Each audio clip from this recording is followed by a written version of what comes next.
কুয়াশা ঘন শীতের সকালে সবাইকে গুড মর্নিং। কেমন আছেন সবাই? আশা করি সবাই অনেক বেশি ভালো আছেন, আর আমিও অনেক বেশি ভালো আছি। আসলে অনেক দিন পরে আজকে একটা ভিডিও আপলোড করতে যাচ্ছি। সবাই অনেকেই কমেন্ট করছে যে আপু ভিডিও কেন আপলোড করতেছো না, একটু তাড়াতাড়ি ভিডিও আপলোড করো। তো আমি আসলে বাসায় আসছিলাম, তো এই কারণে আসলে ভিডিওটা আপলোড করতে একটু লেট হয়ে গেছে। কারণ এটা কম বেশি সবাই জানে যে ম্যাচ থেকে যখন বাসায় আসি তখন পড়াশোনাটা একটু ডিলে হয়ে যায়, কারণ ওইভাবে পড়াশোনাটা আসলে হয় না। আর আমি বাসায় গেলে যতটুকু সম্ভব ফোনটা অ্যাভয়েড করি, পড়া বাদে যতটুকু টাইম পাই ওইটা আসলে ফ্যামিলিকে দেওয়ার ট্রাই করি। আর ফোন তো সবসময় ম্যাচে আসলে এভাবে চালানোই হয়, তো বাসায় একটু ফোনটা অ্যাভয়েড করি। আর পড়াশোনাটাও একটু কম হয়। বাসায় অনেক বেশি শীত পড়ছে, মানে এখান থেকে তো মানে আমার সামনে কি আছে এটাও দেখা যাচ্ছে না, এত বেশি কুয়াশা। যদিও রাজশাহীতে অনেক ঠান্ডা এখন। পড়াশোনার কি অবস্থা এটা একটু কমেন্ট করে জানাবেন। আর এখন তো অনেক অনেক নিয়ম করতেছে বিসিএস এর জন্য। অনেকে বলতেছে এটা আসলে ডিসিশনটা ভালো নেয় নাই, অনেকে বলতেছে যে ভালো হয়েছে। তো আমার মতে যদি ওরকম হয় যে একবার প্রিলি পরীক্ষা দিলে পাশ করলে 3বার রিটেন দেওয়া যাবে, তো আমার জন্য মনে হয় যে এটা একটু ভালো। কারণ হচ্ছে প্রিলি রিটেন পাশ করার পরে ভাইবা থেকে যদি বাদ হয়ে যায় তাহলে আবার কিন্তু প্রথম থেকে আমাদের প্রিলি এক্সাম দিতে হয়, রিটেন দিতে হয়। তো ওইটা অনেক একটা, আর প্রিলির হচ্ছে সিলেবাসটা অনেক বড়। তো আমার মনে হয় যে এটা মনে হয় ভালো করছে। যতবারই আমি এই টপিকটা আসলে পড়তে বসছি ততবারই এই পড়াগুলা দেখে আমার পুরা মাথায় ঘুরে গেছে। আমি যতবারই, সত্যি কথা, যতবারই পড়তে বসি ততবারই বইটা অফ করে দিছি। মানে এটা আমার একবারও পড়া হয় না, আমার এত বেশি বিরক্ত লাগে এই টপিকটা পড়তে। তো আমি হচ্ছে কয়েকটা ক্লাস করছি, যে ক্লাস থেকে আমার মনে হয় যে না, এখন এটা অনেক বেশি সহজই মনে হচ্ছে আমার কাছে। আসলে পড়াটা একটু টেকনিক্যালি পড়া উচিত।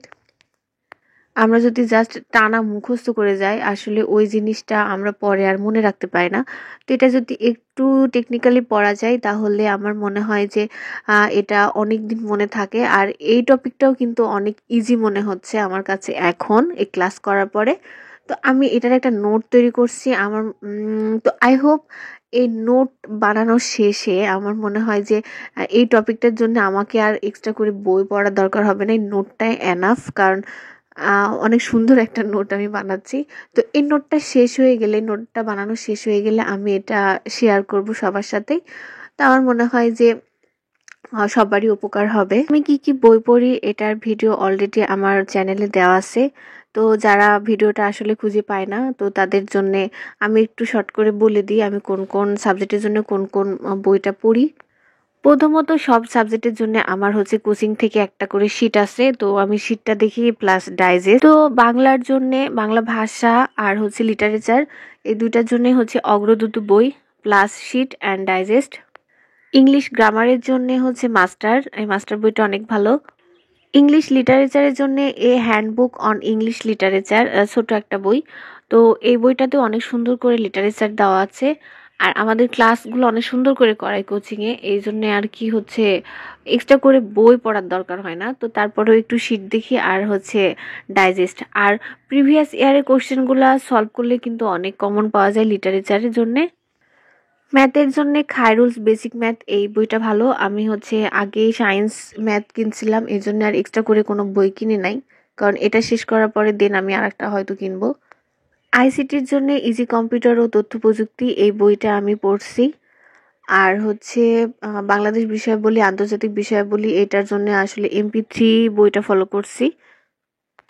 পাশাপাশি জব সলিউশন আছে যেটা থেকে আমি প্রিভিয়াস ইয়ারের কোশ্চেনগুলো সলভ করছি। মেন্টাল অ্যাবিলিটির জন্য যে কোনো একটা বই হচ্ছে কিনলেই হলো, ওগুলা আসলে একটু প্র্যাকটিস করতে হয়। আর প্রিভিয়াস ইয়ারে যে মেন্টাল অ্যাবিলিটি কোশ্চেনগুলো আছে ওগুলা সলভ করলে আমার মনে হয় যে এনাফ। এখানে দেখতেই পাচ্ছেন যে আমার কলমের মাথা নাই, মানে অনেকে হেড বলে, ক্যাপ বলে, যেটাই হোক ওইটা নাই। কারণ বাসায় পিচ্চি থাকলে যেটা হয় আর কি, আমি যে কলমটা খুঁজে পাইছি এটাই অনেক। কলমের হেড না থাকলে সত্যি আমার ভালো লাগে না, লিখতেই ইচ্ছা করে না। বাসায় আসলে কতই ভালো লাগে তাই না? অনেকদিন পর হচ্ছে ম্যাচ থেকে বাসায় আসলে একটু স্পেশাল ট্রিটমেন্ট পাওয়া যায় এটা ভালো লাগে। কোনো কাজই করতে হয় না, জাস্ট খাও, ঘুমাও, টিভি দেখো, বাস এইটুকুই। আর একটু পড়াশোনা করলে করো, কারণ বই তো নিয়ে যাওয়াই হয়, কিন্তু ওইভাবে আসলে পড়া হয় না। ম্যাচে পড়ে পড়ে আসলে অভ্যাস হয়ে গেছে, ওখানে একটা জোন তৈরি হয়েছে। তো হুট করে বাসায় এসে আসলে পড়াশোনাটা ওইভাবে হয়ে ওঠে না, মানে পরিবেশের সাথে যাই না এরকম মনে হয় আমার কাছে। এখন একটু ব্রেক নেওয়া যাক, আর ব্রেকে একটু খাওয়া দাওয়া করা যাক, কারণ আমি খাই নাই। মাছ আমার একদমই পছন্দ না, তবে বাসায় আসলে মায়ের হাতের মাছের ঝোলটা খাইতে অনেক বেশি ভালো লাগে।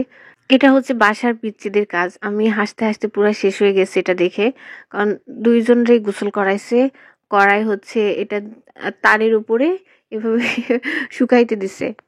আমরাও হয়তো এই কাজগুলাই করছি, কারণ যখন আমরা ছোট ছিলাম। তো এখন এগুলা দেখলে অনেক হাসি পাই। বাসায় পিচ্চি থাকলে এরকম ক্রিয়েটিভিটি আসলে দেখা যায়। খাওয়া দাওয়া শেষে আবার একটু পড়তে বসছি। এই নোটটা তৈরি শেষ করতে হবে আমাকে যতদিন আমি বাসায় আছি। এই ক্লাসটা হচ্ছে 3 ঘন্টা প্লাস, আর আমার ক্লাসটা করতে করতে হয়তো 4 ঘন্টার মতোই লেগে যাবে, কারণ অনেক পোস্ট করতে হবে, তারপর লিখতে হবে, নোটটা বানাতে হবে, বুঝতে হবে। তো সব মিলে আসলে 4 ঘন্টার মতোই লেগে যাবে। আমার পড়ার টেবিলে একটা পুতুলের মতো দেখা যাচ্ছে, যেটা হচ্ছে ক্লে দিয়ে বানানো হয়েছে। তো আমার বোনের বাচ্চা ওকে আপু এটা বানাই দিছে ক্লে দিয়ে। তো ও ও আসছে, এসে বলছে, মাম্মাম তুমি কি করতেছো, ভিডিও বানাচ্ছো? আচ্ছা ঠিক আছে, তাহলে এই পুতুলটা তোমার টেবিলের পাশে রাখো, তাহলে তোমার ভিডিওটা আরো বেশি ভালো লাগবে। তো আসলে ওই রাখছে ভিডিওটা আর একটু ভালো করার জন্যে। তো এটা দেখি ভালো লাগছে, কমেন্ট করে জানাবেন।